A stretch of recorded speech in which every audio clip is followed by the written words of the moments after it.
a great American facility, if you're expanding a great American manufacturing facility, we are going to reward you in the tax code. This sounds crazy. I almost didn't believe it myself, but did you know that if you built a great American factory 10 years ago, you would actually get penalized compared to if you built that great factory in China or somewhere else?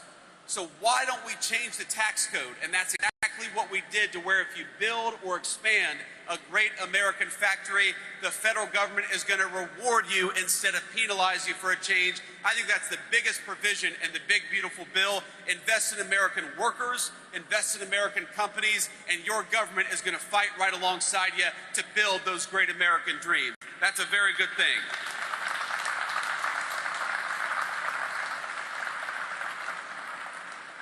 And you know, in some ways, my friends, it's so simple.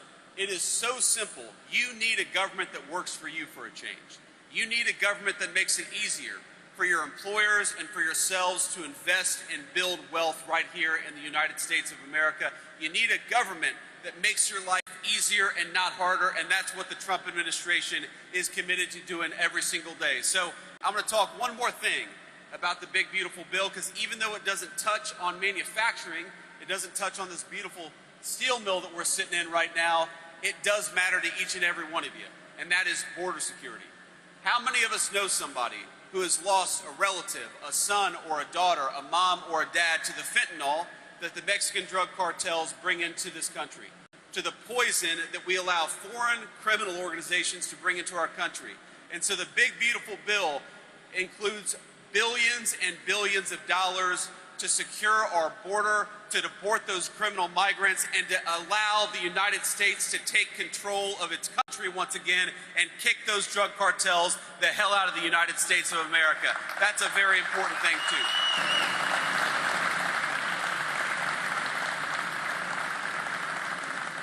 So all this is in the one big, beautiful bill, and I want to thank a few elected officials for helping make that big, beautiful bill possible. I believe that we have Congressman Max Miller in the House. Max, where are you? There's Max. Thank you. I didn't notice you with the hat. Max was a critical part of getting that legislation across the finish line. I believe we also have Congressman Michael Rulli. Mike, good to see you, man. We appreciate you. And though she's working in the State House and not in Washington, D.C., I believe we have State Senator Jane Timken. Jane, thank you for everything. It's good to see you, my friend. But I got one thing I got to say, which is, you know who we don't have in the House right now?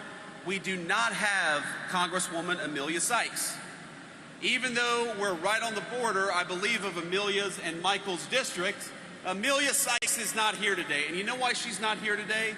Because she's not celebrating no taxes on tips. She's not celebrating no taxes on overtime. She's not celebrating the highest rising take-home pay in 60 years, because she fought us every step of the way on the big, beautiful bill. She fought to raise your taxes. She fought to prevent that overtime tax drop. She fought to continue taxes on tips. And look, I understand Democrats and Republicans, we disagree on issues. We don't always agree on everything. I'm not going to criticize Amelia for not agreeing with us on every issue. But Amelia, why not work hard with us to make the legislation better? If you disagreed with it, the Oval Office is always open to anybody, Democrat or Republican, who wants to cut a deal on behalf of the American people. So I say this to Amelia Sykes: the next piece of legislation that comes along, why don't you work hard for the people in this room, and we'll work right alongside with you. Why don't we have a Democratic Party, my friends, that instead of trying to tear down Donald J. Trump, works with Donald J. Trump to build up this great American company and great American community? Let's have Democrats and Republicans doing their job for a change, and not just a Democratic Congresswoman who would rather attack the President of the United States instead of build something great for this community in Northeastern Ohio. So, Amelia, the door is always open, and next time we would love to have you celebrating the next great legislative accomplishment for Northeastern Ohio, but you've got to vote for it next time. We'll work with you every step of the way if you're willing to make that happen. So, let me say one final thing, and then I'll take some questions from reporters. My grandfather, the man who raised me, was a steel mill worker. And when I talk about factories closing down, that is very much the story of the town that I grew up in southwestern Ohio. The steel mill that employed my grandfather at one time employed 10,000 great American steel workers, and it's one of the lucky ones, just like great Metallis here, and it's still in operation but doesn't employ nearly as many people. I want the story of this country to be building great things. I want the story of this country, whether you're a college-educated worker or a non-college educated worker, I want you to be able to have a dignified job in your community. If you've got a grandchild or a child who's graduating from college or graduating from trade school, I want them to be able to build a great life right here in northeastern Ohio. How many of us know relatives who've moved away from these great communities because they felt like there wasn't a good life to be built here? Under Donald J. Trump's leadership, here's what I commit to you. We're going to fight every single day to help you build the kind of life that you're proud of, to make sure you've got a dignified job, and make sure that you're paid an honest day's wage for an honest day's work. It is time for you to have a government that works for you instead of against you for the next 3.5 years the Trump administration promises. That is exactly what we're going to do. Thank you. God bless you. Thank you for the work that you do, and thank you for having me here in northeastern Ohio. God bless you all.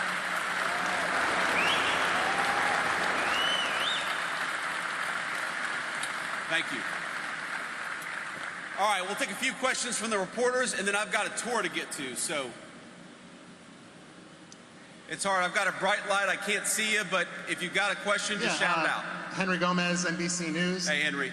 How's it going? Mr. Vice President, you've talked in the past about there needing to be baseline provisions for people in need when it comes to health care. How concerned are you that this act could rip holes in state budgets, including this one across the country, with regard to Medicaid funding? And secondly, if you'd allow me another question, how concerned is the administration about the starvation and malnutrition reports coming out of Gaza? Yeah. So Henry, on the first question, look, we are very confident that the way we structured the big, beautiful bill is that a lot of what people are saying, that you're going to somehow see reduced health care outcomes, I don't believe that's going to happen for a second. We actually are increasing funding to rural hospitals. We're increasing funding to needy people. What we're not doing is we're not allowing illegal immigrants to collect the American people's Medicaid benefits, because it's going to bankrupt that program, it's going to bankrupt rural hospitals, and it's going to make it impossible for people in need to get the health care that they need. If you want to protect Medicaid, and President Trump certainly wants to, then the best way to protect Medicaid is to ensure only the needy get access to Medicaid, not people who don't even have the legal right to be in our country to begin with. So I think it's interesting that you have Democrats who are saying we want to take health care away from people. The only people we want to take health care away from are illegal immigrants, because we don't want them in our country to begin with. We want them to go back to their country of origin. It's really that simple. And when you do that, you protect Medicaid for generations to come, which I know a lot of people, Henry, who depend on Medicaid. We want to make sure they've got access to Medicaid, but you need smart politicians in Washington who are fighting to protect that program, and that's what we did with the One Big Beautiful Bill. It's another reason why I'm so disappointed that Congresswoman Sykes wouldn't vote for it, wouldn't even work with us to work on some of those provisions, because she certainly would have found an open door to the White House. And the second question you asked, Henry, I think was about Gaza, about the starvation in Gaza. Look, the President said this today, he said it yesterday, he's been very concerned about this. We are very worried about the humanitarian problem in Gaza. We see a lot of starving children. We want to make sure they get food. We also want to make sure that the thugs in Hamas that are preventing them from getting food are stopping that process. So we got to get food to the neediest people. We've also got to make sure that Hamas gets the hell out of Gaza and lets the food come into that terrible, terrible situation, because I don't know if you've all seen these images. You've got some really heartbreaking cases. You've got little kids who are clearly starving to death. Israel's got to do more to let that aid in, and we've also got to wage war on Hamas so that those folks stop preventing food from coming into this territory. And Henry, you know, it's an interesting thing, because you'll have people say, well, you know, we got to let more food aid into Gaza, and we do. And I know that our Israeli friends feel like it's kind of unfair, because they're waging war against Hamas. They would, of course, love to have food come into Gaza to prevent this terrible starvation. And they say, well, you got to hold Hamas up to the same standard. Let's be honest. Hamas is a terrorist organization. If we ever count on Hamas to get food into Gaza, you're just going to have more starving kids. So it's up to the Israelis and up to the Gulf Arab states to take some initiative and help these starving kids. We've got to do it. It's a terrible situation, and it's got to stop. The president said as much just a couple of hours ago. Next question. Hi, Haley B. Miller, Cincinnati Enquirer. Have you seen footage in Cincinnati of a recent street fight, and what concerns do you have about that, given that that's your home city? You said a street fight in Cincinnati? I have not seen this. Sorry, give me a little more background, Haley. I'm not sure about this. There was a group of people who attacked a couple folks on the street in Cincinnati. Senator Bernie Moreno, some others have spoken out about it, have been critical of it. Okay, yes. So what I saw, and I haven't seen the full context, but what I saw is a mob of lawless thugs beating up on an innocent person, and it's disgusting. And I hope every single one of those people who engage in violence is prosecuted to the full extent of the law. And they will be. They will be so long as law enforcement in the state of Ohio takes their job seriously. I know Dave Yost cares a lot about these things. But yeah, I actually, you're right. Bernie did send me a clip of this, and we talked a little bit about it. I don't know the full context. I don't know how the fight started. But the one part that I saw that was really gruesome is you had a grown man who sucker punched a middle-aged woman. And where I come from, at least, when you have a grown man who sucker punches a middle-aged woman, that person ought to go to jail for a very long time. And frankly, he's lucky there weren't some better people around, because they would have handled it themselves. But if they're not going to handle it, the cops in Cincinnati, the law enforcement, you've got to prosecute people. We've had way too much lawlessness on the streets of great American cities. How many of you all have wanted to go to downtown Akron or downtown Canton or downtown Columbus for a meal, but you're worried because the local authorities in these big cities have allowed lawlessness to run wild? We have got to make great American cities safe again for families and children. If you want to take your wife or your children out for a meal, you shouldn't be worried about street violence. And the only way to destroy that street violence is to take the thugs who engage in that violence and throw their asses in prison.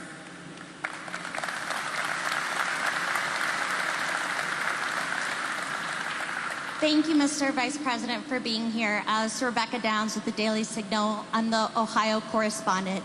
And I noticed you had a message for Amelia Sykes. Representative Marcy Kaptur is another congresswoman in Ohio who is very vulnerable for re-election.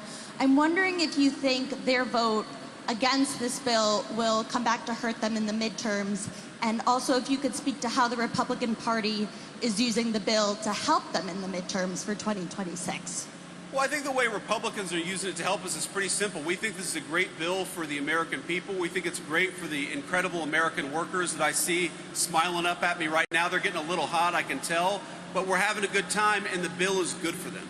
And so it's going to help us, because when you help people, when you give people a tax cut, when you lower taxes on overtime, I believe the people reward you with their votes. That's what it's all about. If you go to Washington, you make some promises and you keep those promises, that's how you earn people's trust, that's how you earn people's vote, and that's what I think is going to benefit the Republican Party, because we made those promises. We said we're going to cut taxes on tips. We said we're going to cut taxes on overtime. We said we were going to penalize foreign nations and foreign corporations for taking advantage of American workers, and that's exactly what President Trump has done, and I hope that people will reward us for it. But yeah, anybody who voted against it, I think they ought to pay a penalty, because they voted against all those great things for the people of Akron and the people of northeastern Ohio. You know, Marcy's, I guess her district is in northwestern Ohio, but you've got a lot of manufacturing and a lot of energy workers in northwestern Ohio that would have benefited from her yes vote. And here's the last thing I'll say about this. The craziest thing is, if you're a Democrat and you don't like this legislation, then come and talk to us. Make some proposed changes. Tell us, you know, this provision isn't so good. We'd like to change it a little bit, and if we change it, then I could get to yes. This is the process of government. And these guys didn't even come to the White House and try to make their concerns known. They didn't try to make the legislation better. They just attack, attack, attack, attack. All they care about is impeaching Donald J. Trump. They don't care about whether your groceries go down. They don't care about whether you get a raise. They don't care about whether you have a job next year. Their obsession in government is letting illegal aliens into this country and attacking Donald J. Trump. I don't think the American people should reward that broken style of politics, and I don't think they're going to come November of 2026.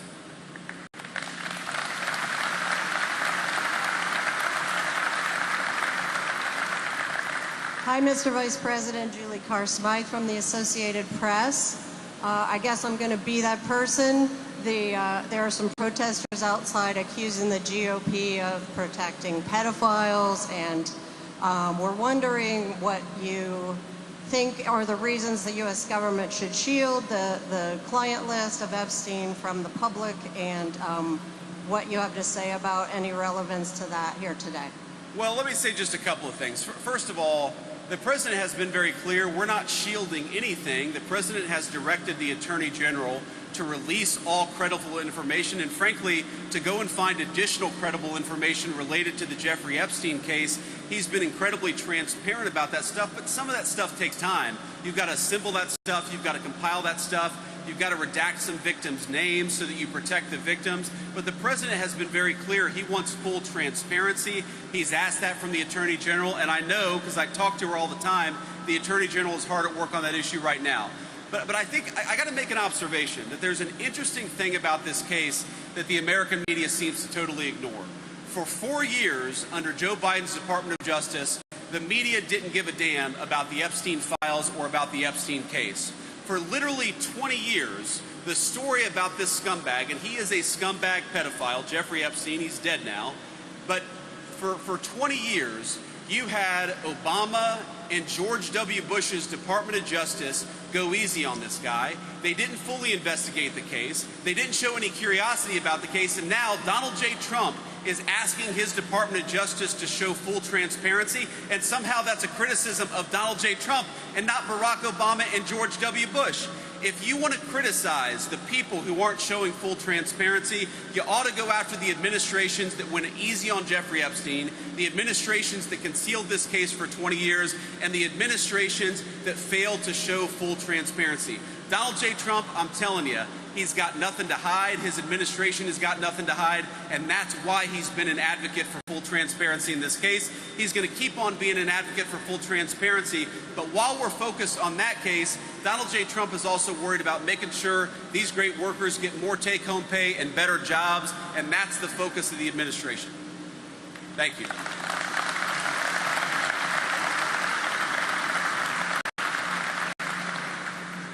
Hi, I'm Morgan Trout with News 5 Cleveland. You talked a little bit about protecting Medicaid. There are hundreds of thousands of Ohioans that are at risk right now of losing access to Medicaid despite really wanting to work, but they can't. What do you say to those hundreds of thousands of Ohioans that say they will have no health insurance? Well, what I'd say to those Ohioans is, one, don't believe every false media report that you've heard, because our explicit goal in the Trump administration is to protect people's health care so long as they're working hard, playing by the rules. We don't want you to be unable to afford a doctor's visit, and that is what we have tried to accomplish in this legislation. Now, there have been a lot of lies out there. And if, for example, you're an able-bodied person and you're searching for work, you still got access to Medicaid. If you're a single mom and you need access to that health care to make sure your kids can go see a doctor, you're still going to have access to that Medicaid. Who's not going to have access to that Medicaid is people who are in the United States illegally and people who refuse to even look for a job. Now, I don't know about you all, but while all these folks here are working hard, paying their taxes, doing everything they can to bust their rear ends to give their kids a better life, I don't think that we should reward people who aren't even searching for a job. And I think that's a very simple principle, that so long as you're trying to get a job, so long as you're in this country legally, we're going to make it possible for you to afford a doctor. That is the principle that drives us, and that's the principle that you're going to see in the Trump administration's policy over the next 3.5 years. So what I'd say to people is, if you're looking for work, we're going to help you look for work. If you're looking for a job, we're going to try to make it so there are better jobs available to you. But so long as you're working hard or trying to find a job, you are not going to suffer because of this policy. That's our commitment to you, and that's what we're going to fight to make happen. Thank you. And we'll do one more question here. Just one more.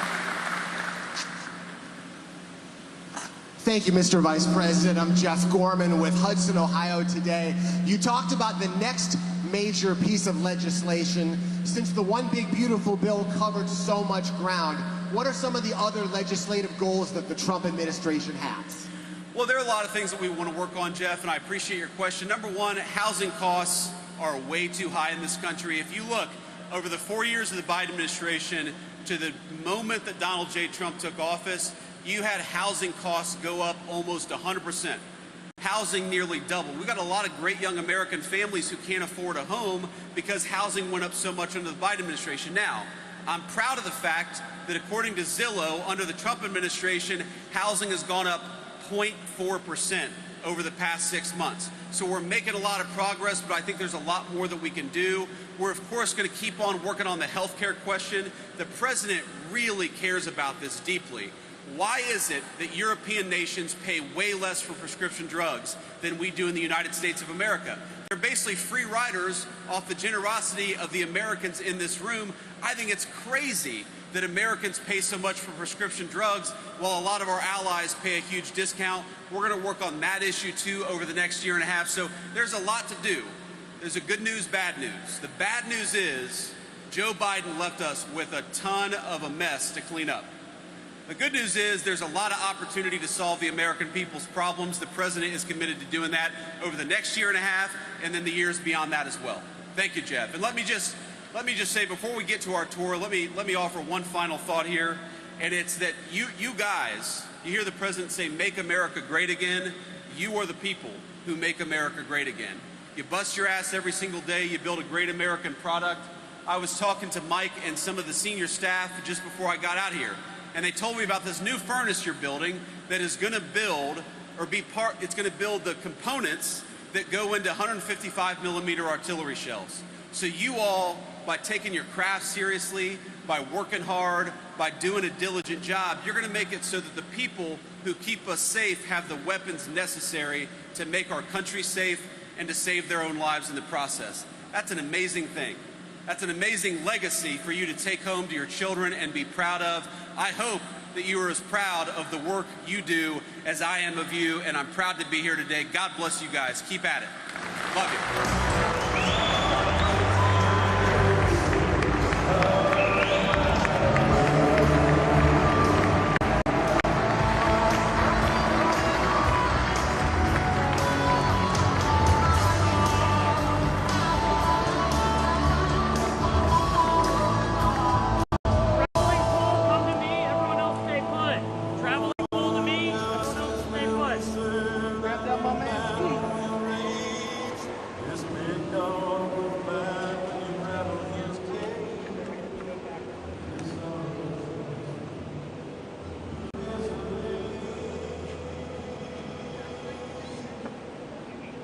We'll put